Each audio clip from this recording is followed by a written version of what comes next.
Good morning students. तो आज हम हैं एक नए चैप्टर के साथ में क्लास 8 ज्योग्राफी चैप्टर 2। चैप्टर का नाम है land, soil, water, natural vegetation and wild life resources. जैसा कि आप जानते हैं कई सारे नाम हमने यहाँ पर ले लिए, तो आप चैप्टर के इस टॉपिक को देख सकते हैं। एक बहुत ही बड़ा चैप्टर है और आने वाले समय में हर चैप्टर के एक बेस के रूप में ये काम करेगा। सबसे पहला टॉपिक आता है लैंड का। आप जानते हैं कि पूरी पृथ्वी का सिर्फ 30% हिस्सा ही लैंड के रूप में है, अर्थात स्थल रूप में है। इसका भी ज़्यादातर हिस्सा रहने लायक नहीं है। अब हम आते हैं नेक्स्ट स्लाइड की ओर। Reason for uneven distribution of population. आप जानते हैं कि हमारे ही देश का आप एग्जाम्पल ले लीजिए, अरुणाचल प्रदेश जैसे क्षेत्र में सिर्फ 12 व्यक्ति प्रति वर्ग किलोमीटर रहते हैं, लेकिन दूसरे क्षेत्र जैसे दिल्ली और मुंबई जैसे महानगरों में 10,000 से भी ज़्यादा व्यक्ति प्रति वर्ग किलोमीटर के क्षेत्र में रहते हैं। ऐसा क्यों है कि ये अनइवन पॉपुलेशन का डिस्ट्रीब्यूशन है? कुछ कारणों के वजह से। सबसे पहला रगड टोपोग्राफी, मतलब ऊबड़ खाबड़ भूमि के वजह से कहीं जनसंख्या ज़्यादा है, कहीं जनसंख्या कम है। लोग मैदानी हिस्से को ज़्यादा प्रेफर करते हैं क्योंकि यहाँ पर समतल भूमि होती है ऊबड़ खाबड़ क्षेत्रों के अपेक्षा। Second, steep slope of the mountains की बिल्कुल खड़ी ढाल जहाँ पर है वहाँ पर रहने लायक बस्तियाँ नहीं बसाई जा सकती हैं। तीसरा, जहाँ पे वाटर की कमी है, वाटर अवेलेबिलिटी नहीं है या पानी गंदा है, वहाँ पर भी जनसंख्या बहुत कम रहती है। डेजर्ट एरिया जहाँ पे मरुस्थल है, रेगिस्तानी क्षेत्र में भी बहुत कम जनसंख्या निवास करती है और ख़ास करके घने जंगल या घने वन, यहाँ पर भी कम जनसंख्या निवास करती है। तो ये कुछ ऐसे रीजन हैं जिनके वजह से कहीं पर जनसंख्या ज़्यादा है और कहीं पर जनसंख्या कम। अब लैंड यूज़, इस शब्द का नाम आते ही आप बहुत ही आसानी से समझ जाएंगे कि लैंड के बिना हमें रहना ही दुभर होगा। हम कल्पना भी नहीं कर सकते हैं कि बिना भूमि के हम रह सकें। हमारे जीवन के हर कार्य, चाहे वो खेती का कार्य हो, चाहे वो उद्योग धंधे का कार्य हो, चाहे वो वनस्पति या फॉरेस्ट उगाने का कार्य हो, फॉरेस्ट बनाने का कार्य हो, ये सारे के सारे काम ज़मीन से जुड़े हुए हैं। इस चित्र के माध्यम से आप यहाँ पर देख सकते हैं कि यहाँ पे खेती का कार्य हो रहा है, यहाँ पर भी खेती का कार्य हो रहा है, यहाँ पर डिफरेंट कई प्रकार के बिल्डिंग्स बने हुए हैं। यहाँ एक बड़े महानगर का चित्र है जहाँ पे ट्रांसपोर्टेशन हो रहा है। तो बिल्डिंग बनाने के लिए, पुल बनाने के लिए, सड़क बनाने के लिए हमें ज़मीन चाहिए, खेती करने के लिए और उद्योग धंधे के लिए। तो ये है लैंड का यूज़। अब कॉमन प्रॉपर्टी रिसोर्सेज, लैंड को दो हिस्से में आप डिवाइड कर सकते हैं। आप जानते हैं कि कुछ व्यक्तियों के अपनी निजी भूमि होती है, उनके पर्सनल लैंड होते हैं, जबकि कुछ ज़मीन ऐसी होती है जिस पर सार्वजनिक हर लोगों का स्थान होता है, उस पर हर लोगों का अधिकार होता है। ऐसे लैंड को हम पब्लिक लैंड कहते हैं। जैसे उदाहरण के लिए आप पार्क को ले लीजिए, आप किसी फील्ड में घूमने के लिए जाते हैं, स्कूल का कोई लैंड एरिया है, तो इस तरीके की जो भूमि है वो सार्वजनिक भूमि के अंतर्गत आता है। और जिस भूमि पर आपका अपना घर बना हुआ है वो आपका प्राइवेट लैंड में आएगा। तो ये लैंड के 2 टाइप। इसके बाद में हम आते हैं, जो इम्पोर्टेंट टॉपिक है वो है सॉइल। बच्चों, मैं आपको बता दूं, आप कल्पना नहीं कर सकते हैं, सिर्फ 1 सेंटीमीटर मिट्टी के बनने में 2 लाख वर्ष का समय लग जाता है। लेकिन हम जानते हैं कि निर्माण करने में हमें लंबा समय लगता है, लेकिन किसी चीज़ का विनाश बहुत ही जल्द हो जाता है। तो ये है लैंड प्रोफाइल, एक पिक्चर जिसके माध्यम से आप लैंड के सॉइल के बनने के विभिन्न प्रक्रियाओं को आप देख सकते हैं। ये सॉइल प्रोफाइल का एक पिक्चर है जो आप यहाँ पे देखिए। ये जो ऊपर का हिस्सा है टॉप सॉइल है, यहाँ पर ये मिड सॉइल है और सबसे नीचे पेरेंट रॉक है जिसके टुकड़े बड़े बड़े हैं। बाद में डिकम्पोज्ड होने के बाद में या अपक्षय की प्रक्रिया के बाद में या इरोजन के प्रोसेस के बाद में ये कण बाद में छोटे छोटे कणों के रूप में बदल जाते हैं। तो मिट्टी है क्या? मिट्टी महीन कणों वाले, दानेदार कणों वाले पृथ्वी के ऊपर एक ऐसी पतली लेयर है जिसके माध्यम से खेती वगैरह का कार्य वहाँ पर किया जाता है। तो ये है सॉइल प्रोफाइल। नेक्स्ट, सॉइल बनने के कौन कौन से कारण होते हैं? एक तो नेचुरल रीज़न होता है जिसके वजह से ऑटोमेटिकली डिकम्पोज होने के कारण और टूटने के वजह से, मौसमी प्रभावों के वजह से सॉइल का निर्माण होता है। इसी तरीके से कई बार क्लाइमेट चेंज होता है और टाइम, एक आने वाले समय के बाद में सॉइल का निर्माण होता है। क्लाइमेट में आप देख सकते हैं temperature, rainfall influence, rate of weathering and humus, ये सारे प्रोसेस हैं सॉइल फॉर्मेशन के। तो parent rock, relief, flora fauna and micro organism, climate and time, these are the important factors for making the soil formation, or you can say for soil formation. Then conservation of natural vegetation and wildlife, हमें natural vegetation और wild life को संरक्षण की ज़रूरत है। क्यों? सरकार बार बार ऐसा हर देश की सरकार लगभग करती है कि उन्होंने अपने देश में biosphere reserve, wild life sanctuary, ये सब उन्होंने बना करके रखे हुए हैं ताकि जो वाइल्ड एनिमल हैं उनको सुरक्षा मिल सके, उनकी पोचिंग बंद हो सके और उनकी ब्रीडिंग के लिए वहाँ पर एटमॉस्फेयर दिया जा सके ताकि उनकी जो प्रजाति है वो बची रहे। हमारी इकोसिस्टम को बचाने के लिए भी ये बहुत ज़्यादा ज़रूरी है ताकि हम अपने पर्यावरण के प्रति सचेत रहें, जागरूक रहें और हमारा पर्यावरण पहले से भी ज़्यादा अच्छा बनाया जा सके। तो इसके लिए किया क्या गया है? इसके लिए कुछ जानवरों की, भारत जैसे देश में भी कुछ ऐसे जानवरों की सूची बनाई गई है जो बिल्कुल एक्सटिंक्ट हैं या डिस्टिंक्ट हैं या लुप्त प्राय हैं। इनकी किसी भी तरीके के अवैध व्यापार पर रोक लगा दी गई है, इनको मारने पर भी प्रतिबंध लगा दिया गया है और नॉन अवेलेबल वारंट इसमें तुरंत के तुरंत इशू होता है जिसके माध्यम से शिकारियों के ऊपर कार्यवाही की जा सकती है। यहाँ तक कि 1972 में वन्य जीव संरक्षण अधिनियम भी बनाया गया है। और भारत ही नहीं बल्कि विश्व के भी स्तर पर साइट्स जैसी संस्थाओं के माध्यम से उन जीव जंतुओं की सूची बनाई गई है जो जीव जंतु के व्यापार पर रोक लगा दी गई है। आपने देखा था कि चाइना के वुहान शहर में भी जानवरों का किस तरीके से व्यापार होता था और कहीं ना कहीं वहाँ से एक बीमारी फैली जो पूरे विश्व को जिसने अपने चपेट में ले लिया। तो आज विश्व की संस्थाएं इस मामले को लेकर के बहुत ही ज़्यादा जागरूक हैं। आगे आते हैं हम, डिग्रेडेशन ऑफ सॉइल। सॉइल को डिग्रेड करने के लिए सबसे ज़्यादा जो रिस्पॉन्सिबल फैक्टर है वो हम लोग हैं। हम सभी ही मिट्टी के डिग्रेडेशन के लिए, भू निम्नीकरण के लिए जिम्मेवार हैं। कैसे? ह्यूमन इंटरफेरेंस, विशेष करके आप आगे देखेंगे natural factors are responsible for the degradation of soil. कई बार नेचुरल फैक्टर्स होते हैं, कई बार ह्यूमन फैक्टर्स होते हैं। बारी बारी से हम देखेंगे डिफॉरेस्टेशन, जंगलों की हम सफाई करते हैं, मिट्टी वहाँ की कमज़ोर होती है और मिट्टी के कटाव में आसानी हो जाती है। नेक्स्ट, ओवरग्रेजिंग, जानवरों को चरने के लिए चारागाहों में हम भेज देते हैं जिसके वजह से वहाँ पे एक लेयर ख़त्म हो जाता है घास का और मिट्टी वहाँ की कमज़ोर पड़ जाती है।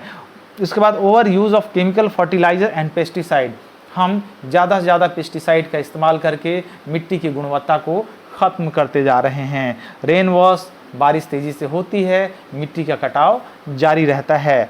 लैंडस्लाइड्स, बड़े बड़े जगह पे लैंडस्लाइड भी एक प्रमुख कारण है। और फ्लड, अभी आज के समय में आप देख रहे हैं कई सारे हिस्सों में फ्लड के वजह से मिट्टी का तेज़ी से कटाव हुआ है। और एक जो मेन इंपॉर्टेंट पॉइंट छूट गया वो है माइनिंग, खनन के भी माध्यम से मिट्टी का ज़्यादा से ज़्यादा कटाव होता है। तो these are the reason of soil degradation, भू निम्नीकरण के ये सारे कारण हैं।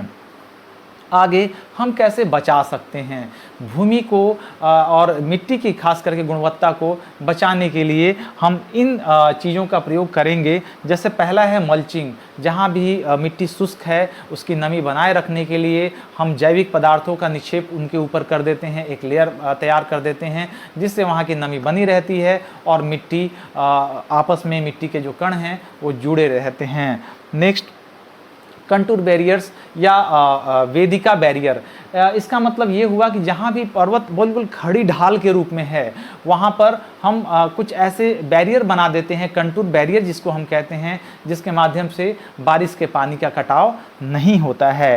रॉक डैम, कुछ ऐसे क्षेत्र, नदी क्षेत्र जहाँ पर नदियों का तेज बहाव होता है वहाँ पर हम चट्टान का एक डैम खड़ा कर देते हैं जिससे नदी का दायरा और बाढ़ का मैदान विस्तृत न हो और वहाँ की मिट्टी सुरक्षित रहे। टेरेस फार्मिंग, सोपानी कृषि या सीढ़ीनुमा कृषि।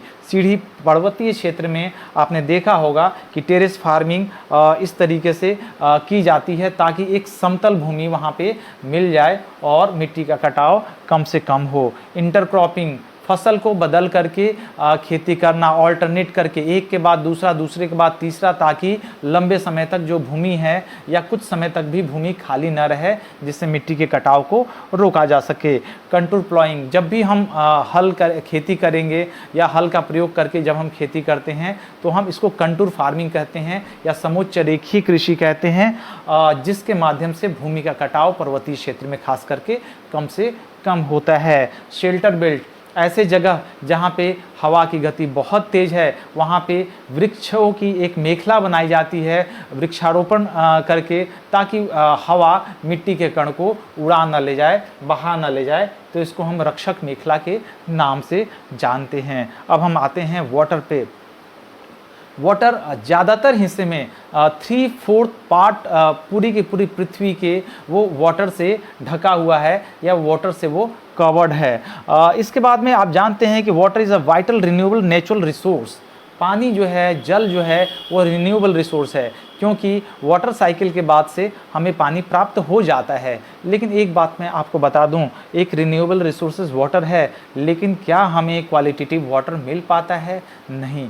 अधिक जनसंख्या की वजह से बढ़ती हुई या ओवर यूज़ के कारण जो पानी की गुणवत्ता है वो धीरे धीरे ख़राब होती जा रही है और उसकी जो क्वालिटी है वो डिग्रेड होती जा रही है डे बाय डे। और आप ये भी देखेंगे कि सिर्फ जो 3/4 में से 2.7% ही पार्ट ऐसा है पानी का जो पीने योग्य है, जो ड्रिंकिंग वाटर है। इसमें से भी ज़्यादातर हिस्सा ग्लेशियर के रूप में है और अंडरग्राउंड वाटर दिन प्रतिदिन उसका लेयर नीचे जाते जा रहा है। तो हमें बहुत ही इस मामले में खुद को सुरक्षित रखने की ज़रूरत है, क्योंकि जल है तो कल है, यदि पानी नहीं रहेगा तो कुछ भी नहीं रहेगा।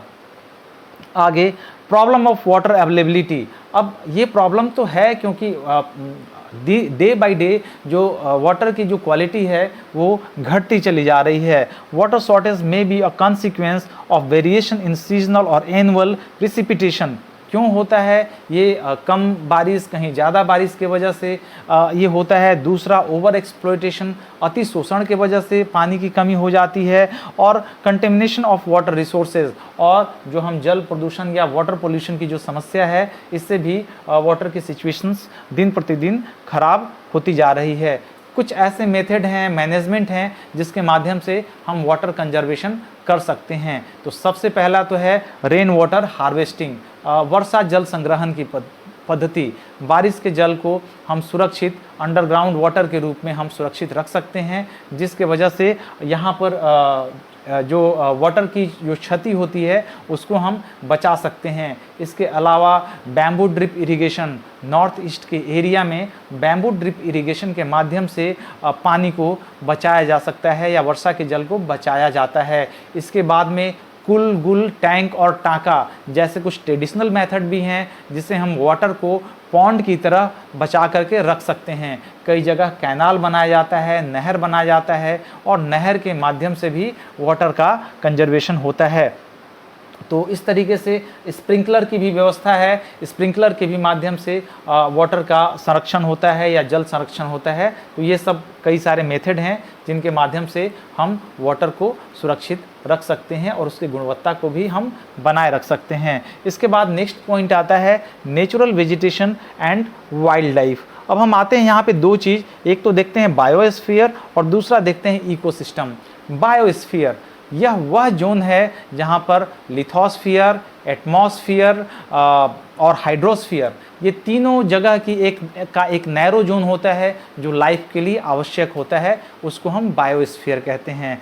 बिना बायोस्फीयर के लाइफ पॉसिबल नहीं है। तो बायोस्फीयर हमारा अर्थ इसलिए ज़्यादा इम्पॉर्टेंट है या इसलिए ज़्यादा महत्वपूर्ण है, सिग्निफिकेंट है, क्योंकि यहाँ पर बायोस्फीयर है, यहाँ पे वाटर भी है, यहाँ पर लैंड भी है, यहाँ पे एयर भी है। इन तीनों के सम्मिलित एक जगह पे सम्मिलित होने के कारण ही हमारे यहाँ जीवन संभव है। इसके बाद हम कहते हैं इकोसिस्टम।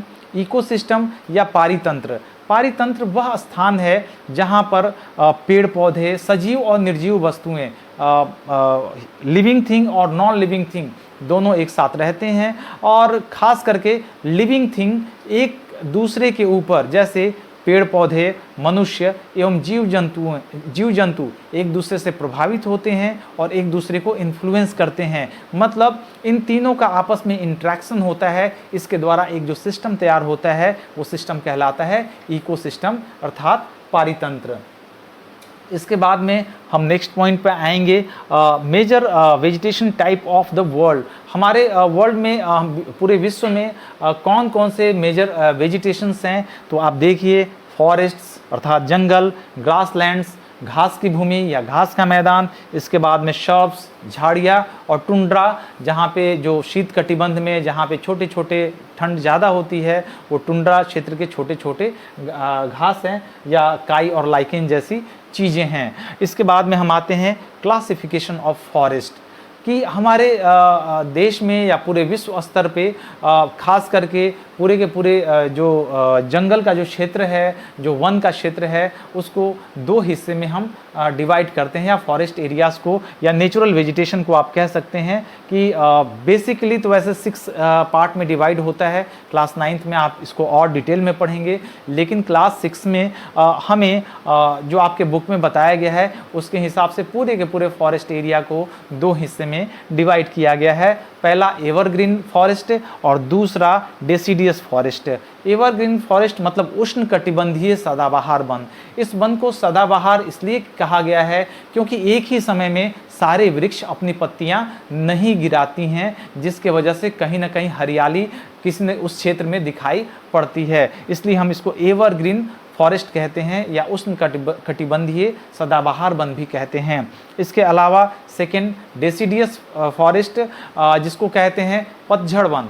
पतझड़ वन, इसमें क्या होता है कि वन की ज़्यादातर वृक्ष एक खास मौसम में, एक विशेष मौसम में एक ही साथ अपनी सारी पत्तियां गिरा देती हैं। ऐसा इसलिए होता है क्योंकि वो अपने मॉइस्चर को, अपने पानी को, वाटर को कंजर्व रखने के लिए, संरक्षित रखने के लिए और आर्द्रता को बनाए रखने के लिए वो एक विशेष समय में जब पानी की कमी होती है तो वो सारी पत्तियों को गिरा देती हैं, क्योंकि आप जानते हैं लीव्स के ही माध्यम से ट्रांसपिरेशन होता है और वाटर लॉस होता है। ये आप साइंस के टीचर से इसको आप और अच्छे तरीके से समझ सकते हैं। तो ये चैप्टर यहीं पे समाप्त होता है। मुझे आशा है ये चैप्टर आप सभी को समझ में आया होगा।